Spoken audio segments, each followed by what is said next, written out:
I stared at the photo in disbelief, my hands trembling. This can't be real, I muttered, but Avery's grim expression told me otherwise. I'm so sorry, Nina, she said softly, placing a comforting hand on my shoulder. I saw them together at the mall. I could not tell you. The image burned into my retinas. Eli, my husband, arm wrapped around a petite blonde, laughing as they exited a jewelry store. My stomach churned. Who is she? I managed to choke out. Avery hesitated. I think she's a nurse from the pediatric ward. Sarah or Sandra, something like that. I slumped into my office chair, the weight of betrayal crushing my chest. Just yesterday, Eli had kissed me goodbye, promising to have dinner ready when I got home. Now everything felt like a lie. What are you going to do? Avery asked, perching on the edge of my desk. I took a deep breath, straightening my spine. I'm going to finish my consultations for the day. Then I'm going home to confront my lying, cheating husband. Avery's eyes widened. Do you want me to come with you? I shook my head. No, this is something I need to do alone. But thank you, truly, for being a real friend. As Avery left, I glanced at the framed photo on my desk, Eli and me on our wedding day, beaming with hope and love. 5 years of marriage, of supporting each other's dreams, of building a life together. And for what? So he could throw it all away for some cheap thrill? My next patient knocked timidly on the door. I plastered on a professional smile, pushing my personal crisis aside. Come in, I called, determined to get through the day with my head held high. But as I discussed rhinoplasty options with Mrs. Johnson, my mind raced. How long had this been going on? What other secrets was Eli keeping? And most importantly, how was I going to make him pay for shattering our life together? One thing was certain. By the time I was done, Eli Caldwell would regret ever crossing Nina Caldwell, MD. I stormed into our apartment, my anger simmering just below the surface. Place was a mess, takeout containers littering the coffee table and dirty laundry strewn across the floor. Typical. I found Eli sprawled on the couch, headset on, furiously tapping away at his controller. We need to talk, I said, yanking the cord from the wall. Eli's head snapped up, his face contorting with anger. What the hell, Nina? I was in the middle of a raid. I tossed the photo onto his lap. Explain this. His face paled as he stared at the image. It's not what you think, he stammered. Really? Because I think my husband is cheating on me with some nurse while I'm busting my ass at work. Eli stood, reaching for me. Baby, please. It was just a stupid mistake. It didn't mean anything. I recoiled from his touch. How long? He hesitated. A few months. The betrayal hit me like a physical blow. While I've been working 60-hour weeks to build our future, you've been screwing around? I'm sorry, Eli pleaded. I was lonely. You're always at the clinic. Don't you dare blame this on me. I snatched my purse. I'm staying at Avery's tonight. When I get back, I expect you gone. As I reached for the doorknob, Eli grabbed my arm. Wait, what about our life together? Our plans? I wrenched free. You should have thought about that before you threw it all away. Slamming the door behind me, I collapsed against the hallway wall, tears finally spilling over. My phone buzzed, a text from Eli's mother, Miriam. Eli told us what happened. We're so disappointed in him. Can we meet tomorrow to talk? I stared at the message, a mix of emotions swirling through me. A part of me wanted to tell Miriam exactly where she could shove her disappointment. But another part recognized an opportunity. If Eli's parents were on my side, it could make the divorce proceedings much smoother. And who knows? Maybe they had some dirt on their precious son that could be useful. I typed a quick reply, lunch tomorrow at 1. The usual place. As I drove to Avery's, my mind raced with possibilities. One thing was certain, this was far from over. Eli might have shattered our marriage, but I'd be damned if I let him walk away unscathed. I returned home after a grueling shift, exhausted but determined to confront Eli about his recent behavior. The apartment was eerily quiet as I stepped inside, the air thick with tension. Eli, I called out, my voice echoing through the silent rooms. No response. I made my way to the living room, stopping dead in my tracks at the sight before me. Eli sat hunched over his gaming console, surrounded by empty energy drink cans and takeout boxes. Curtains were drawn, casting the room in an artificial twilight. Eli, what the hell? I snapped, flicking on the lights. He flinched, blinking rapidly as if emerging from a trance. Nina? What time is it? It's 7 p.m. Have you been playing all day? Eli shrugged, reaching for another energy drink. Lost track of time, I guess. I surveyed the disaster zone that was once our immaculate living room. Dirty laundry spilled from the overflowing hamper, and a layer of dust coated every surface. This place is a pigsty, I said, struggling to keep my voice level. What happened to handling the chores while I'm at work? Eli's eyes darted back to the screen. I'll get to it later. I'm in the middle of a raid. Something inside me snapped. I marched over and yanked the power cord from the wall. Hey! Eli shouted, jumping to his feet. What's your problem? My problem? Look around, Eli. This isn't what we agreed on. I'm busting my ass at the clinic while you sit here playing games all day? His face darkened. You think I'm just playing games? I'm building a career as a professional gamer. This could be huge for us. I laughed bitterly. A career? You're delusional. We have bills to pay, Eli.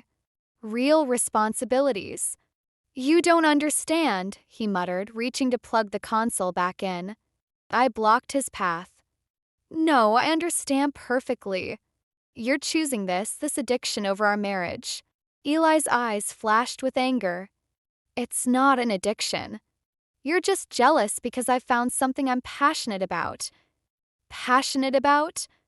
I sputtered. What about your passion for our life together? For supporting each other's dreams? He turned away, shoulders slumping. Things change, Nina. Maybe we've grown apart. His words hit me like a physical blow. I stumbled back, my mind reeling. Was this really happening? Had I been so blind to the cracks forming in our relationship? As I stood there, surrounded by the evidence of Eli's neglect, a chilling realization washed over me. This wasn't just a rough patch. This was the beginning of the end.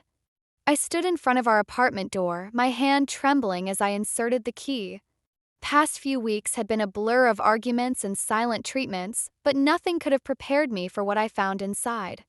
The living room was in shambles. Empty pizza boxes and energy drink cans littered every surface. The air was stale and heavy with the scent of unwashed laundry. And there, in the center of it all, was Eli, hunched over his gaming console, oblivious to the world around him. Eli, I called out, my voice barely above a whisper. No response. Eli, I shouted, finally breaking through his trance. He jumped, yanking off his headset. Jesus, Nina. You scared the crap out of me. What happened to the house? To you? I gestured at his disheveled appearance and the chaos surrounding us. Eli shrugged, his eyes already drifting back to the screen. I've been busy. Big tournament coming up. I felt something snap inside me. Busy? I've been working 60-hour weeks, and you can't even be bothered to take out the trash? He muttered something under his breath, reaching for his controller. No, I said, snatching it away. We need to talk about this. Now. Eli's face contorted with anger. Give that back. I'm in the middle of a match. A match? What about our marriage, Eli? What about the life we built together? He stood up, towering over me. You don't understand. This could be my big break. I could make real money doing this. I laughed bitterly. Real money? Is that why our utility bills are overdue? Why our joint account is nearly empty? Eli paled. What are you talking about? I pulled out my phone, showing him our account balance. Care to explain where our savings went? He stammered, avoiding my gaze. I. I needed some equipment. For streaming. It's an investment. An investment? I felt dizzy, the room spinning around me. You spent our entire savings on gaming equipment? Eli reached for me, his eyes pleading.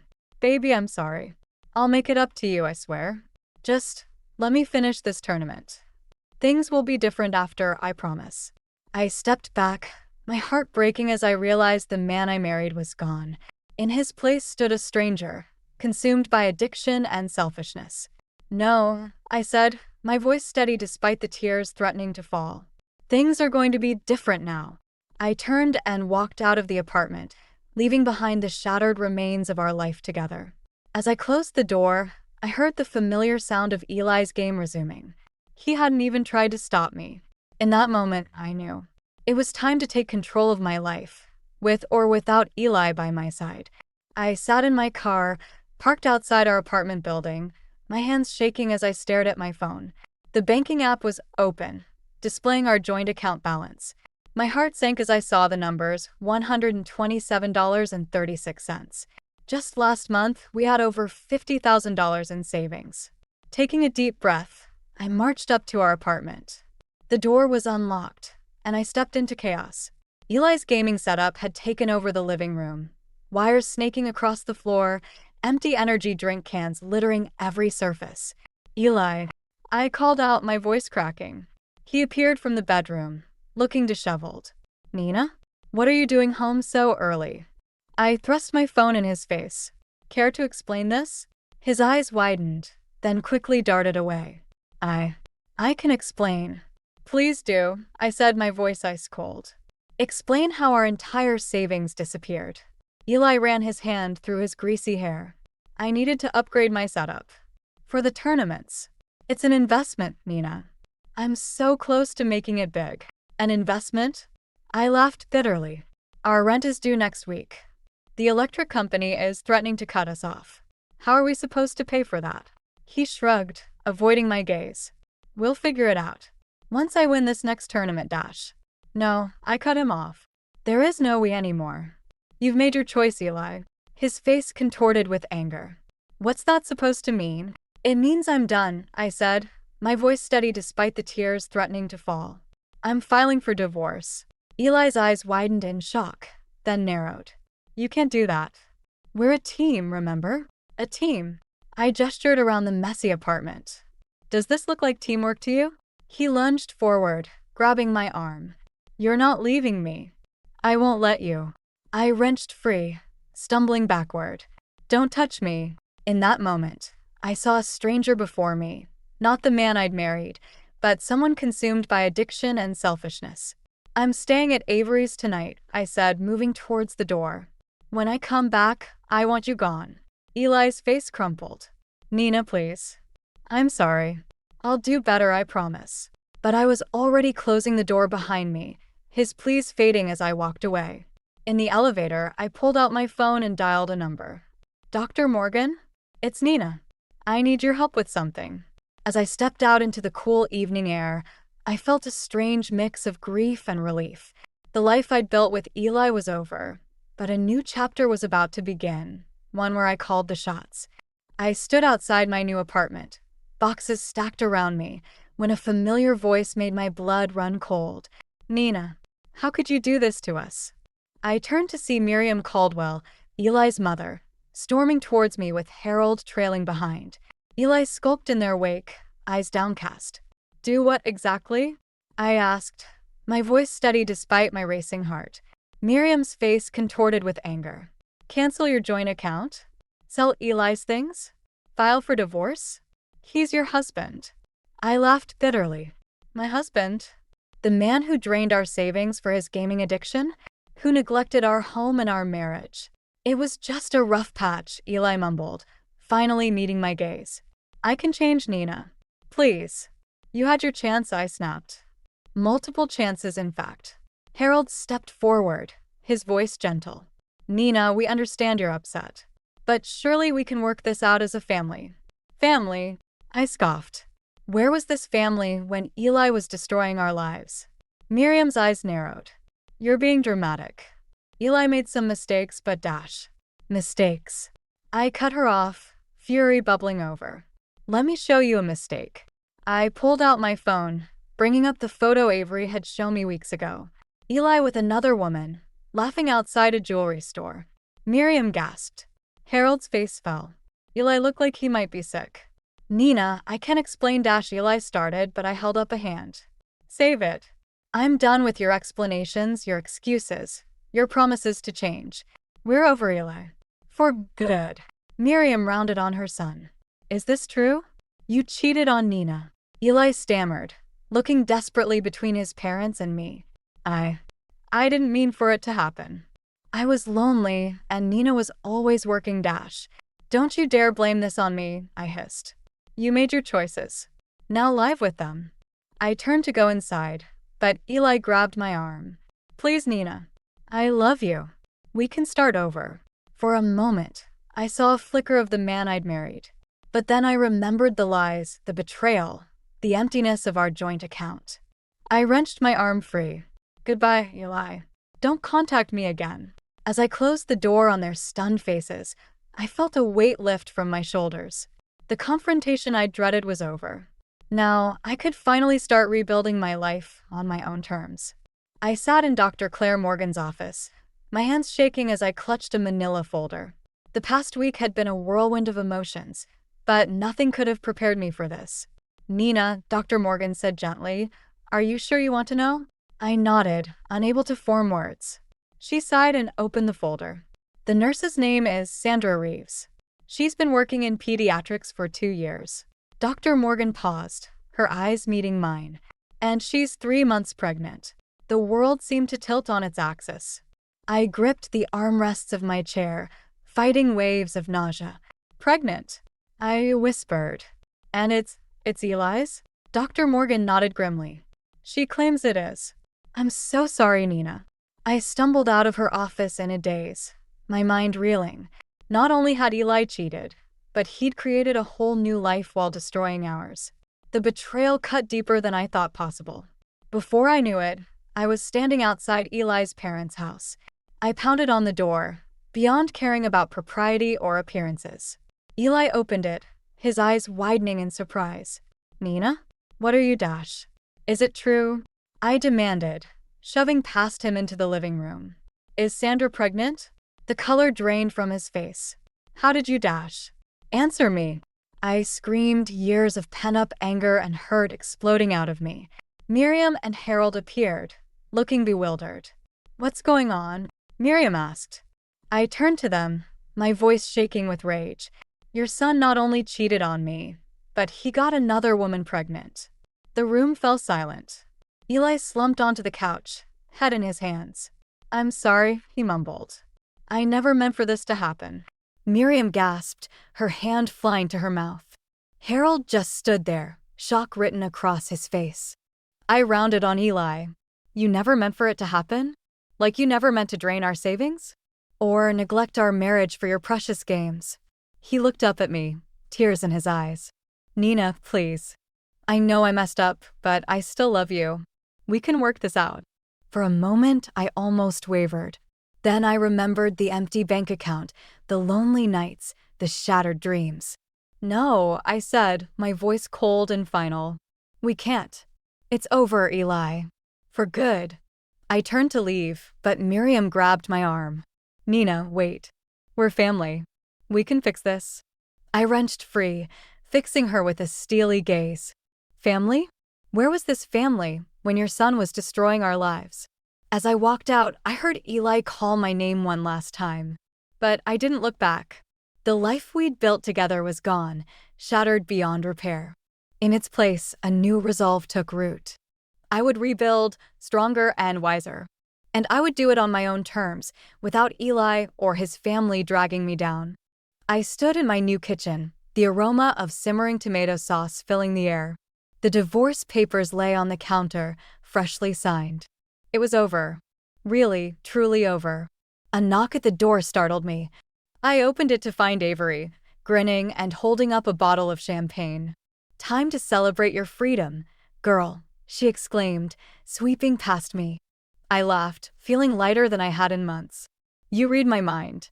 As we settled on the couch, glasses in hand, Avery raised an eyebrow. So, how does it feel to be officially single? I took a sip, savoring the bubbly sweetness. Honestly, terrifying. Exhilarating. Like I can finally breathe again. And the compensation? Avery prodded. I smirked. Let's just say Eli's gaming addiction worked in my favor. The judge wasn't impressed by his investment strategy. We clinked glasses, giggling like schoolgirls. Then Avery's face turned serious. Have you heard from him? Or his parents? I shook my head. Radio silence since the confrontation. And I prefer it that way. Just then, my phone buzzed. A text from Dr. Morgan. Proud of you, Nina. Your resilience is inspiring. Dinner next week to discuss your future at the clinic. Warmth spread through my chest. I'd not only survived this ordeal, but come out stronger. My mentor saw it. My best friend saw it. And finally, I saw it too. You know, I said, setting down my glass, I'm thinking of taking a cooking class. Maybe Italian cuisine. Avery's eyes widened. You? Cooking? Who are you, and what have you done with workaholic Nina? I laughed, but there was a new confidence in my voice. I'm still me. Just a better version. One who knows her worth and isn't afraid to pursue happiness. As we chatted and laughed, the sauce bubbling away in the background, I felt a profound sense of peace settle over me. The path ahead was uncertain, but for the first time in years, I was excited about the journey. Eli had taken so much from me, my trust, my savings, years of my life. But he hadn't broken me. Instead, his betrayal had forged me into something stronger, more resilient. I raised my glass in a silent toast. To new beginnings. To self-discovery. To the woman I was becoming, on my own terms. The timer dinged, and I stood up, ready to face whatever came next. After all, I had a life to savor, one delicious moment at a time.